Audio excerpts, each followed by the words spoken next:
संघर्ष नायक श्री रामदास जी आठवले जी का अभिनंदन करते हुए, छत्रपति शिवाजी महाराज को नमन करते हुए और इस देश को नई दिशा और संविधान का सुरक्षा देने वाले इस देश के परम पूज्य भारत रत्न डॉक्टर बाबा साहब आम्बेडकर के चरण कमलों में नमन करते हुए, मैं इस सभा में आप लोगों को दो शब्द इसलिए नहीं बोलूंगा कि ये हमारे कार्यकर्ताओं का सभा है और यहाँ दो शब्द नहीं, कई कुछ कठोर शब्द मैं बोलूंगा।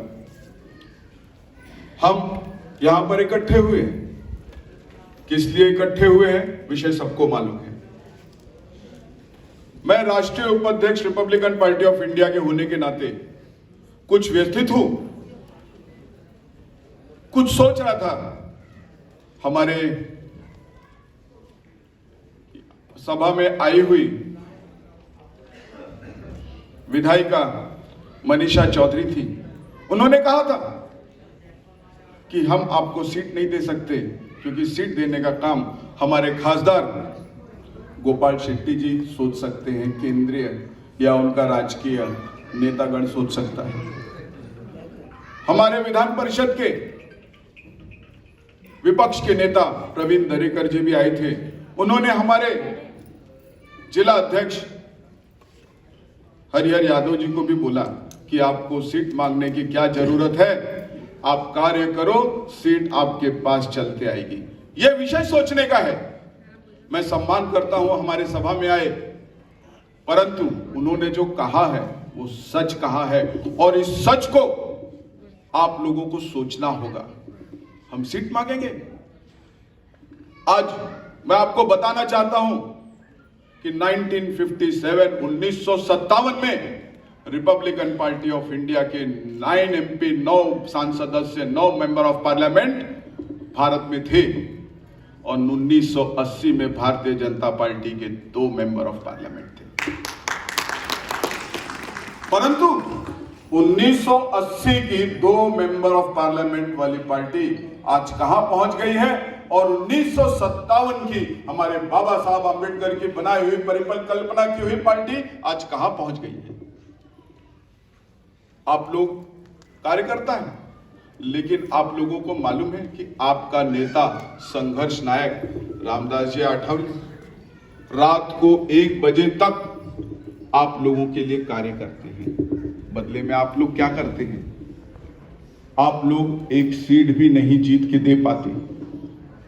जब हमारे संघर्ष नायक महाराष्ट्र में सामाजिक न्याय मंत्री थे, मैं उत्तर भारतीय होने के नाते आपको बताता हूं, आप रिक्शा चलाते हो, आपका उन्होंने परमिट फ्री कर दिया था, परंतु दूसरी पार्टी ने आपके लिए क्या किया हुआ है आपको सोचना होगा। उत्तर भारतीय होने के नाते 2008 में मैं उस वेदना को आज भी नहीं भूला हूं, उस पीड़ा को आज भी नहीं भूला हूं। 2008 में समाजवादी की वजह से महाराष्ट्र में, मुंबई में दंगा हुआ था, उत्तर भारतीयों के ऊपर अत्याचार हुआ था। सब पार्टी के नेता विरोध तो करते थे एक आध को छोड़ के, पर उनके अंदर भी संसदीय भाषा का प्रयोग करने का एक जुनून सरार हुआ था।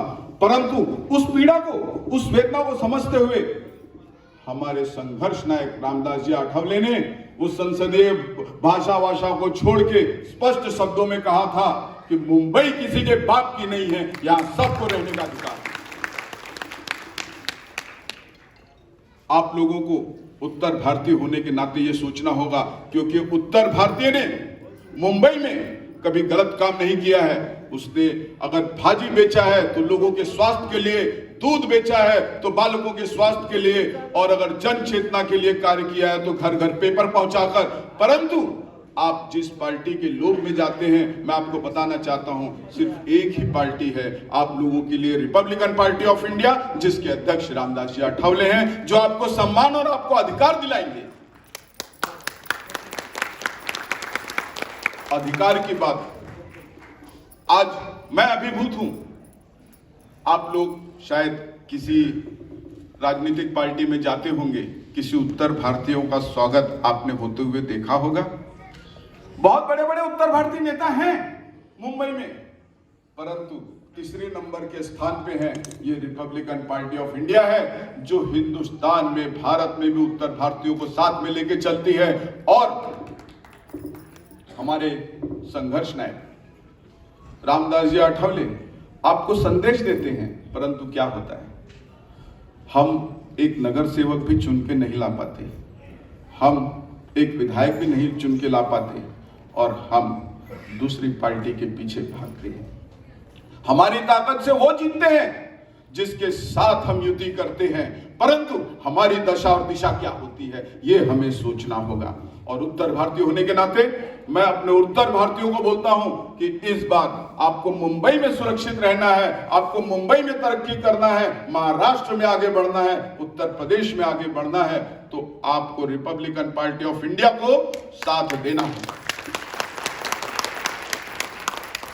उत्तर भारतीय होने के नाते मैं आप लोगों से एक और आह्वान करूंगा। मैं नहीं कहूंगा कि आने वाले चुनाव में आप शायद उत्तर प्रदेश जाएं, क्योंकि रोजी रोटी का सबसे बड़ा मसला होता है, परंतु मैं आपको बताना चाहता हूं कि 7 जनवरी को Republican Party of India Lucknow में उत्तर भारतीय लोगों के लिए एक बड़ा जनसभा लेने जा रही है। और कम से कम आप लोगों से एक निवेदन है, आप ये तो अपने संघर्ष नायक के लिए कह सकते हैं जिसने आपका 2008 में साथ दिया था, आप अपने गांव में फोन करके बोलिए कि उस सभा में आपको आना है, आपके घर से एक सदस्य आना चाहिए। आप बहुत सारी पार्टियों का उत्तर भारत ने सफर तय किया है। कभी कांग्रेस के एक जमाना था कि उत्तर भारतीय बोलते थे कि हम कांग्रेसी हैं, क्या मिला है, आज हमें फुटपाथ पे बैठने की जगह भी नहीं मिलती है, हमें आज रास्ते पर खड़े रह के व्यापार करने का समय नहीं मिलता है, जगह नहीं मिलती है।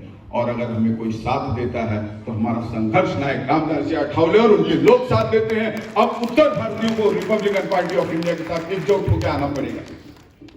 अंत में मैं अपने उत्तर भारतीय भाइयों को, जो रिपब्लिकन पार्टी ऑफ इंडिया में पदाधिकारी हैं, उनको एक संदेश देना चाहूंगा कि उत्तर भारतीय कभी एहसान फरामोश नहीं रहा है। जिस तरह Republican Party of India Ramdas ji Athawale के नेतृत्व में जिस पार्टी का साथ देती है वो सत्ता में रहती है, उसी तरह आपको साबित करना होगा कि उत्तर भारतीय जिसके साथ होता है उसका नगर सेवक जरूर आता है और आपको लाना होगा। अंत में मैं उपस्थित मंच पर हमारे ज्येष्ठ नेता कमलेश यादव, मुंबई अध्यक्ष श्री गौतम सोनवणे जी, हरिहर यादव जी, रमेश गायकवाड़ जी मुंबई के युवा अध्यक्ष, अभय सोनवणे जी महिला मुंबई अध्यक्ष, चिंतामणि जी जो हमारे वरिष्ठ नेता हैं, अन्य लोगों का आभार व्यक्त करते हुए आप लोगों से फिर एक बार आह्वान करूंगा कि इस बार उत्तर भारतीय होने का आपको प्रमाण देना होगा और इस बार इस जिला में कम से कम 2 या 3 नगर सेवक रिपब्लिकन पार्टी को लाना होगा। जय हिंद, जय हिंद।